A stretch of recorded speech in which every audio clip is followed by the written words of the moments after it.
Medallia au Caire aujourd'hui est une des opérations qu'on organise aux quatre coins du monde, qui consiste à faire découvrir un marché à des entreprises qui ne le connaissent pas, ou qui sont même parfois des entreprises nouvellement venues à l'exportation, ce qu'on appelle dans notre jargon des primo-exportateurs. On les emmène et on organise tout, une plateforme au cours de laquelle ils vont pouvoir rencontrer 10, 12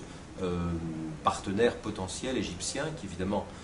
sont un peu dans le même métier ou ont des choses à faire potentiellement avec elles. Ça se passe comme du speed dating sur des petites tables pendant 2 jours, et au terme de ces 2 journées, on fait un bilan et on voit avec l'entreprise quelle est la suite, comment si possible essayer de transformer l'essai si le deal ne s'est pas fait pendant les 2 jours.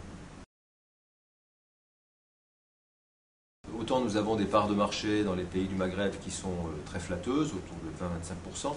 autant en Égypte on est autour de 4 à 5%. Et donc il y a quelque chose à faire au moment où le pays s'ouvre et a besoin de partenaires extérieurs.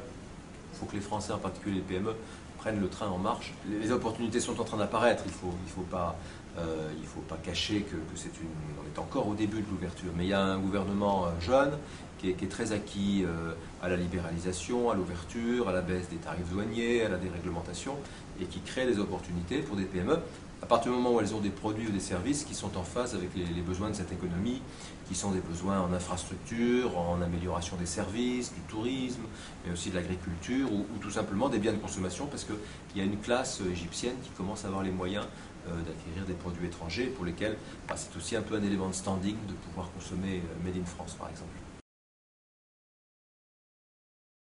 On subventionne pas mal le voyage, puisque ça coûte 700 € tout compris,